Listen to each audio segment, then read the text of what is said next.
disappointed to where I'm at now. And I think them for that, but I mean, these things don't come around every day. And when you have these opportunities, I mean, I believe you have to go for them. Have you talked to Patrick at all about what you have to do starting today? Oh yeah, me and him have been doing a lot of talks about this process, and he's willing to help me anytime I have questions about anything. I call him, he sheds light on it for me and give me the best thing he can about it. Do you expect back-to-back year next year as well? Hopefully so. Hopefully I can get in and have the impact in NFL and some perspective. What have pro scouts told you? What they like about you? What expectations? I really have been talking to pro scouts lately. The things that I read on the internet, the ability to run, receive, go up and attack the ball. Who's your favorite NFL team? I don't really have a favorite NFL team. Did you grow up with one? I grew up liking the 49ers, but as I got older, I just faded away. No, Was there a point in the season I knew this day would come. I mean, you a point in the season? not really. I mean, during the season, I really wasn't thinking about it. When did you have it in your mind?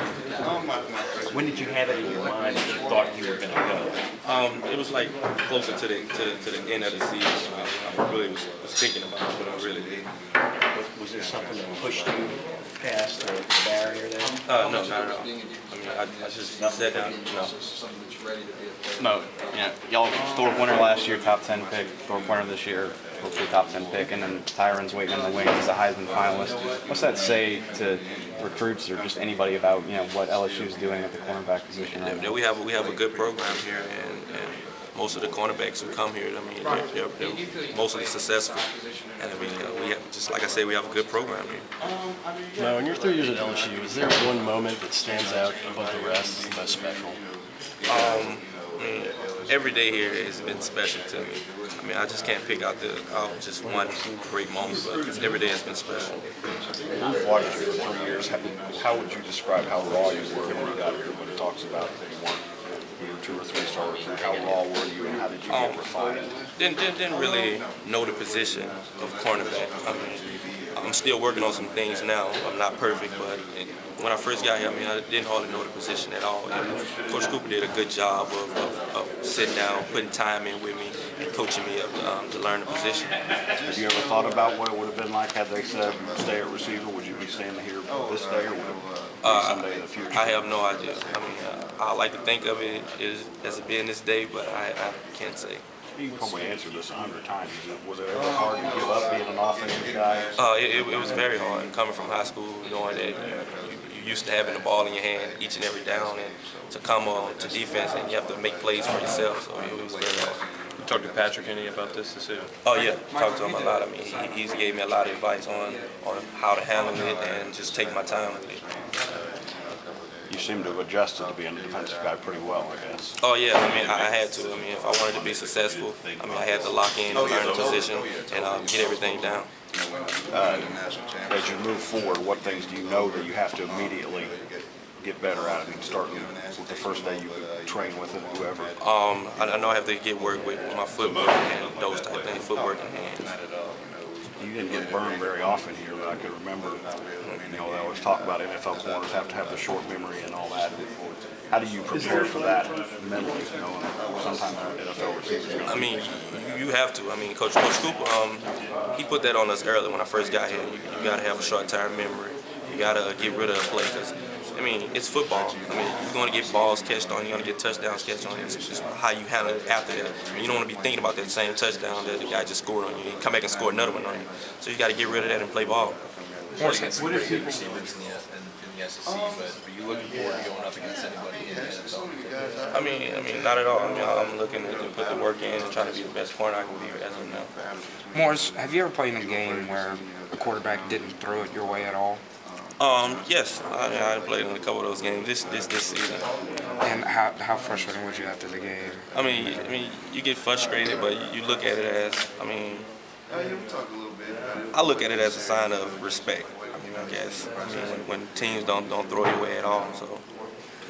I know it's only been a few days, but have you been able to start to balance the disappointment of Monday against everything you accomplished prior to that and keep it in perspective? I mean, you think about the things that happened on Monday, but I mean, like I said, you have nothing to hang your head down. I mean, as you think about the game, you think about all the good things that happened this season also. And you fell short this time, but I mean, this team, this LSU team is coming up. It's going to be great. So I know those guys, they'll make it back to their big show and hopefully win. Was your decision on a basic level just the fact that you need to go to the highest level to keep developing as a player? You can't develop a whole lot more as college player. I mean, like Miles, we sat down and we thought about it as I mean, what can I do? I mean, can I improve my stock or whatever?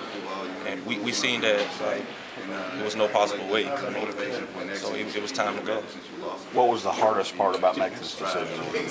Telling teammates, telling coaches? Yeah, just leaving, basically leaving my teammates, leaving those guys behind, guys that that's been here that I've been working with for so long, and to leave those guys understand. Who was the first person you told after you decided with your family? Brandon Taylor was the first person, so he was like, just do what's best for you and your family and have no regrets. When does the training for the pro game start? I mean, you give yourself a little time to mentally recover from the season and everything like that. Oh yeah, definitely. I'm gonna give some time and get my legs back under me, and we'll see what goes from there. Who's the best wide receiver you played to at LSU? Who would you say would be the best? Here at LSU? Yeah, while you've been at LSU, who's the best receiver you faced? The best I've held was Julio. You hold them? Yeah. Yeah, too. Where are you going to train? Do you know yet? All those things I have no idea yet. So. You won't be here, I take it. I don't.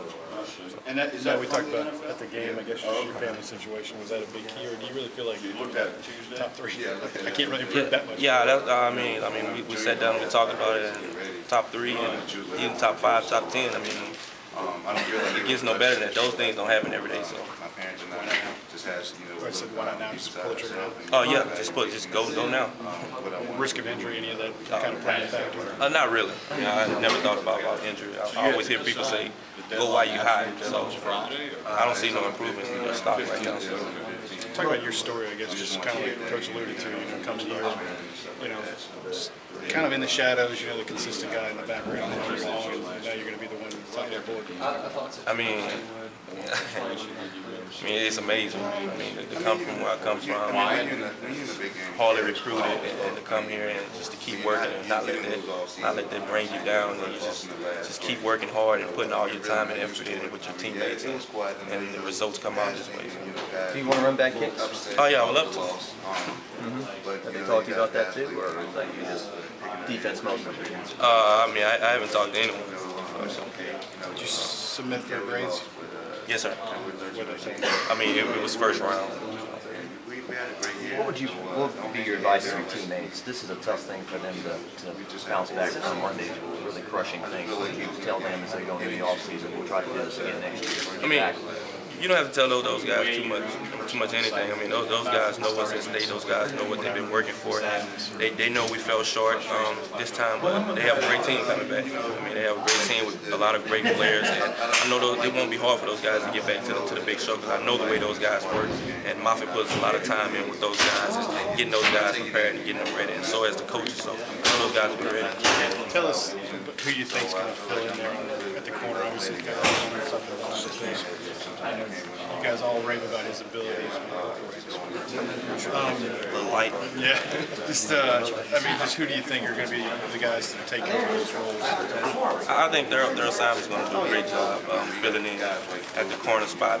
And Tyron is going to be Tyron. He's going to play corner and nickel and do what he does. But Thurl's going to do a great job.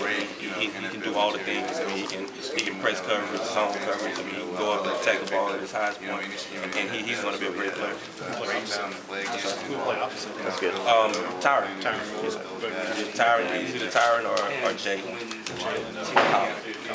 So he's the guy that we don't know anything about. No, he's a young guy, and he's developing to be one of those great cornerbacks. So. Good luck, man. Yes, sir. Thank you. Appreciate your time.